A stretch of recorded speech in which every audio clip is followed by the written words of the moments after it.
on Facebook, on the Facebook group Freedom Broadcasters, and on YouTube. Excellent. So, for those that are watching, you'll find everything about Arnold on BrainGym.fitness and about me. Just scan the QR code, you'll find all we're doing. But today we're doing it a bit different. So I suppose, Arnold, you can let the listeners know, what are we going discussing today? Yes, today we're going to discuss what is what we're always doing at the Awakening, but is what is happening in the world, but now as it relates to protests. I found out that it's not easy. Well, you might know that there are protests in 1 or 2 countries, but I think right now it's close to 10. And it's all over the world. And it's about, you might say it's different topics, but somehow they're also related. So that's why I thought let's have a specific session between Roy and me about what's happening there, because I think a lot of these things are related. And that's why we are going to discuss what are these protests that are going on and what are they about and what's happening, and is it now solved or will it continue? So, yeah, I mean, I've come across a lot. There's so much going on.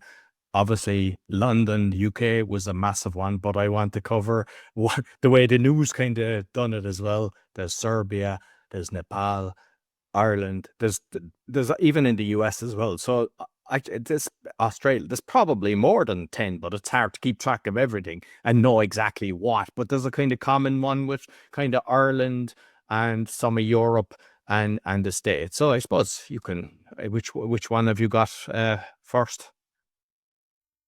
Well, I got a lot. So I want to mention, which you didn't mention right now, that makes it more interesting, New Zealand.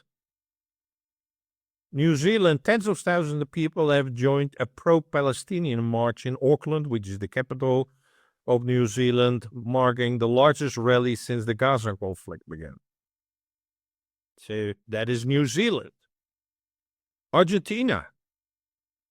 Weekly protests by retirees and civic groups against President Milei's economic measures, often joined by judicial workers and other unions. Protests tend to focus on economic hardship. That's important because that's what you see everywhere. And pension reductions, sometimes dispersed forcibly by authorities, meaning, well, they hit you to go somewhere else. Right? Australia.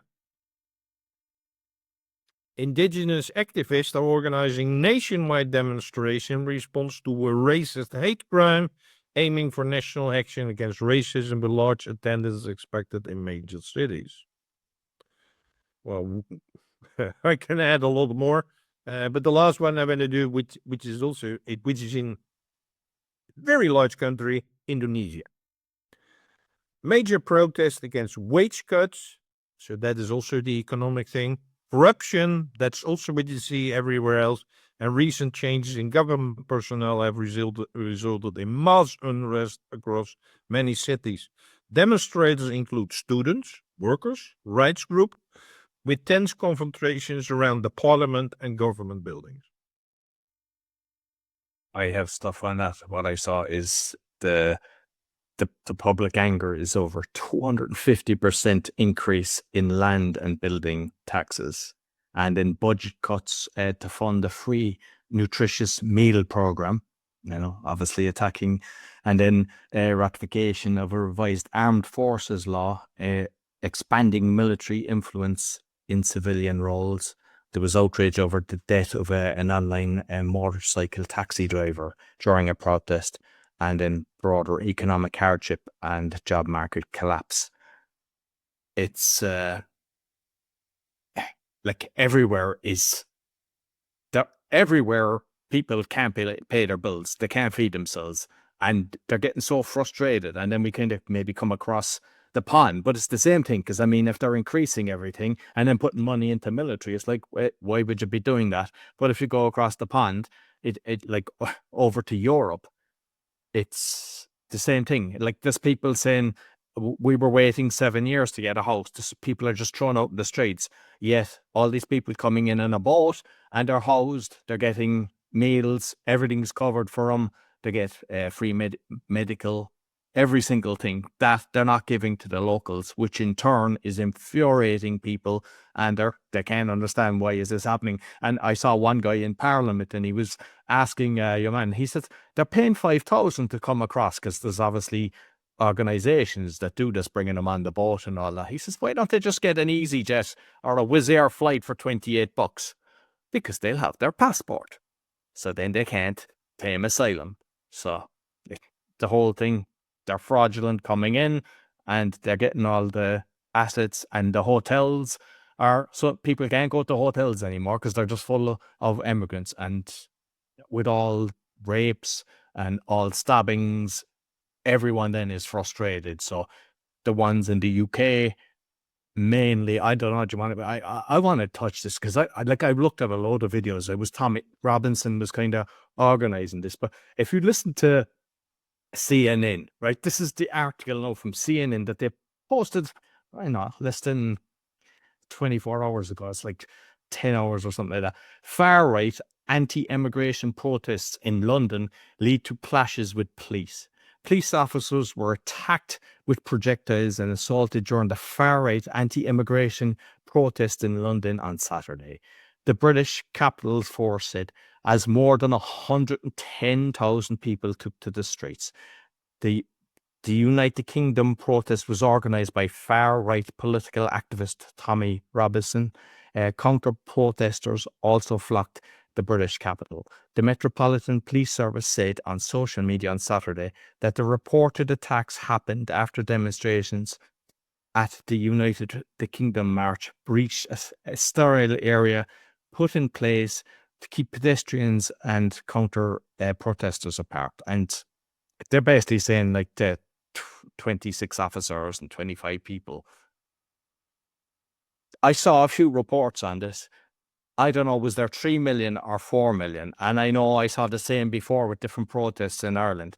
A drone has flew over London, and I've been to matches with massive capacity, and there was like 10 stadiums or more. So there was no way, and it's easy to calculate. When you've got an overhead, you can calculate approximate number of people. So they're lying again. CNN, I mean, we know they lie, BBC lie, like all these papers lie. There was, some people are saying 4 million, some are saying 3 million, but they're coming along saying it's 110,000. That's pathetic. And they do that all over the world. And that just shows why the media, you can't trust them. Hence why podcasting, not just ourselves, but there's a lot of podcasters, they get the proper information out there. Yeah, exactly. I wanted to say that as well. That's very, because the traditional media was all saying, they all say the same 110 million while it was going on. I monitored it yesterday. They said, oh, it's over 1 million. No, we're reaching 3 million. It's like, yeah, and it's like, it was huge. Yeah. I see nothing with problems with the police. If there's 3 million people, then there will be some problems. Yeah, so, but it's like nothing like that. It was all very peaceful and everything going on or whatever. They could have completely demolished London, but no, it was nice. Yes, it's incredibly worrisome that people say, "No, it's nothing." No, it's not nothing, because these people they are not only living in London; they come from all over the country. It's like, and it wasn't just kind of like, there was a lot of elderly people there as well, which is nice to see. You at all ages. yeah, that is a common theme. What you see everywhere, it's from students to the elderly. And so it's not only one particular group, and it is all over the world. It's not one particular group.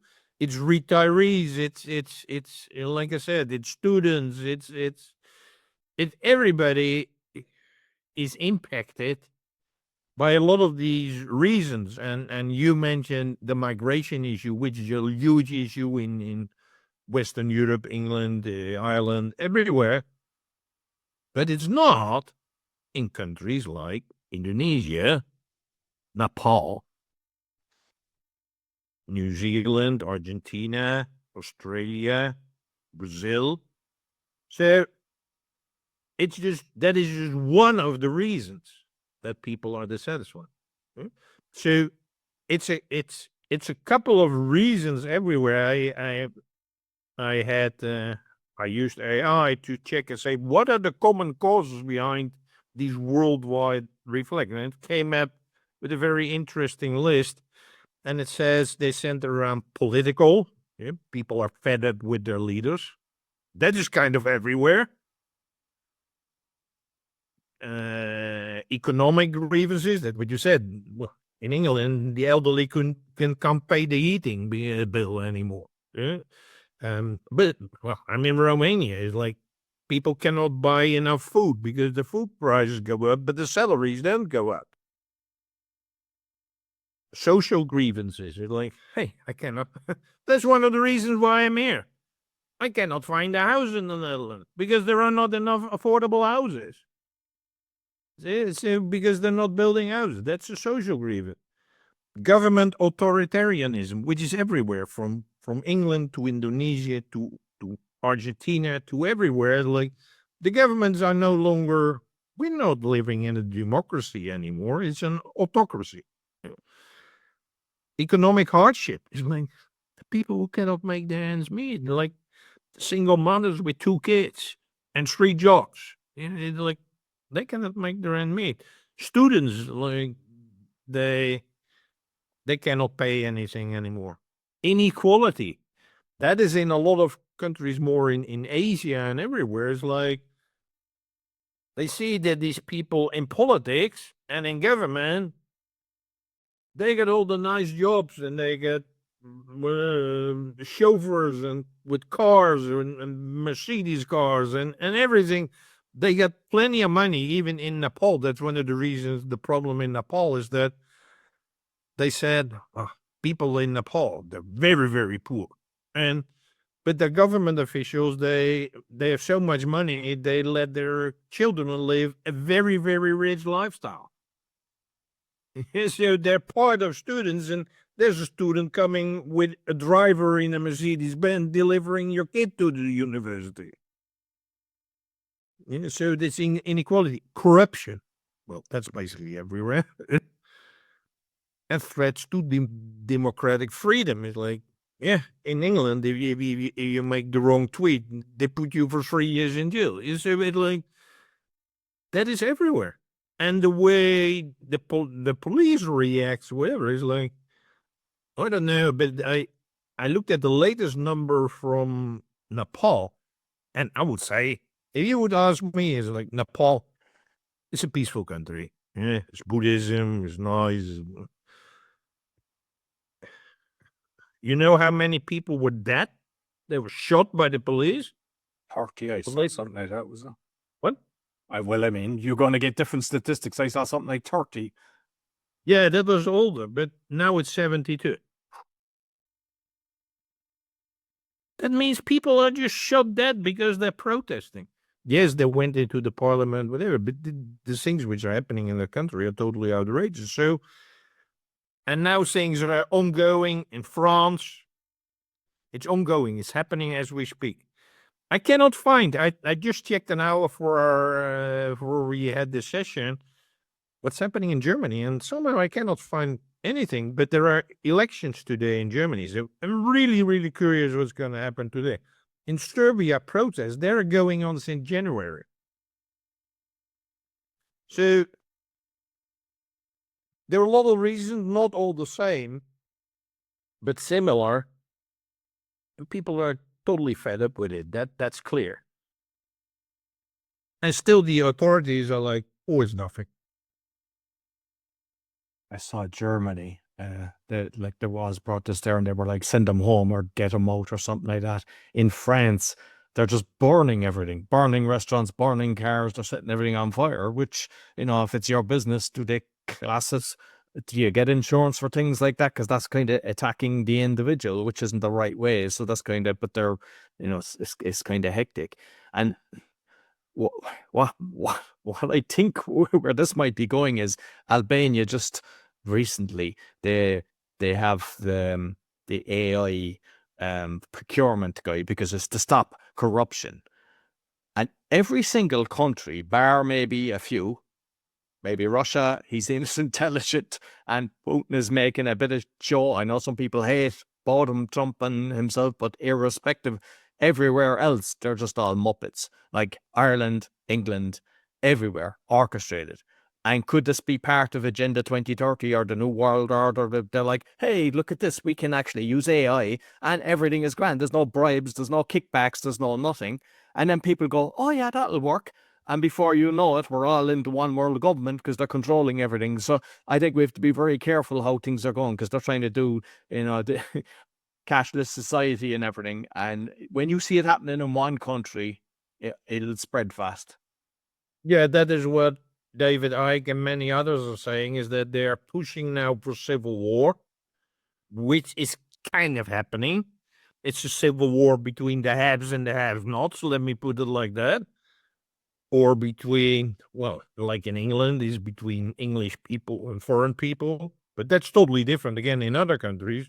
And the economic hardships, and against the corruption. This is also part here in Romania. Like, so they hope there will be a civil war, which again, we're close to it. If you shoot down 72 demonstrators, it's a civil war. Yeah. And what they're going to do is that we understand everything, so we gotta get everybody a digital identity. We gotta get them a central bank digital currency, and we got the AI to run everything. Do you want that? Because then the civil war will stop. Yeah, we all want that. We're actually 2030. It's happening now. It's happening now. In October in Europe, they're going to introduce the CDBC. So a lot of these things which they said is the plan of 2030, I'm seeing it happening today as we speak. The thing with all these protests, because even during the lockdown, there was lots of protests. And unfortunately, because we've seen it not just in the UK, like there was thousands of people got arrested, broke into their homes. So it happened in Melbourne, it happened in Ireland, where they're using the kind of social media against them. And the problem is everything is recorded. Like I noticed it here in Poland during the lockdown, the amount of cameras that were put up everywhere was 10x, and that's happening everywhere. So what they do usually is they're actually catching everybody. They've got your picture and they pick on each person individually.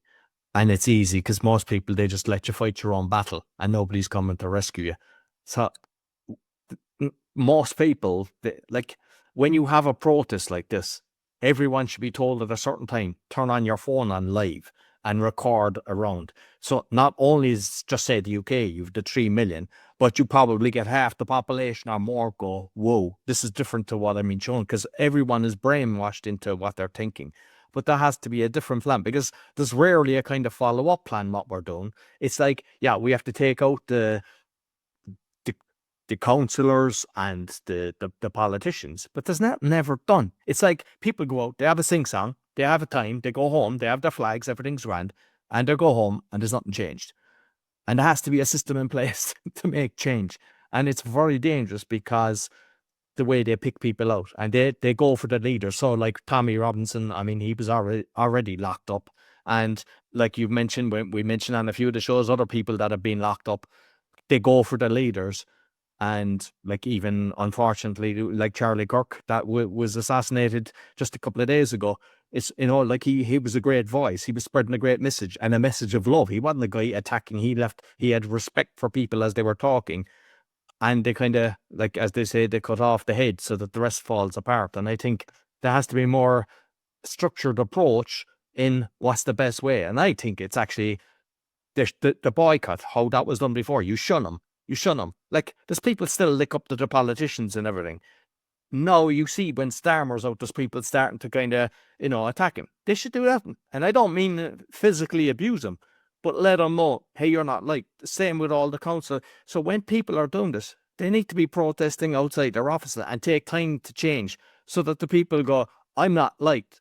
And that's how they'll make change. Whereas the protests on the street, they're sitting at home. They're laughing at that. I mean, have you seen any of the protests in the last 5 years make a difference? No, you could easily say 50 or, or whatever. But Yeah. actually, I wanted to mention Nepal. I think what's happening in Nepal, and I don't approve because they went into the parliament building, they destroyed things, put things on fire. But now the whole government is gone. And there is a new temporary prime minister, which is a former, a lady, a former chief justice. And she's an interim prime minister now. And they want them. And she's addressing all of this, I think, in a very good way. And she announced financial aid for families of people who were killed. Might be your husband who was earning an income, yeah. Promising wide range anti-corruption reforms, and they even she is talking with especially the students and the young people and the old government and everybody. So she's that temporary prime minister. She's bringing all those people together to discuss these things, and especially the protesters as well, because the protesters wanted her. So it's a bit radical how things are happening there, but the way it looked like, it's going to get real change. That's good. Yeah. Yes. Very good. So I think that's it for today. Yeah, just on the Poland thing, so the border, there's a lot of immigrants coming from Africa and the Middle East through Belarus, and they've just vamped up. They've put more barbed wire, more walls, more troops to stop that happening. So where we see all the chaos, all the countries destroyed. I saw a video of a guy just recently. He done a few walking through Belgium, which is the capital of the European Commission. And it was scary. It was like nearly everybody wanted to attack him.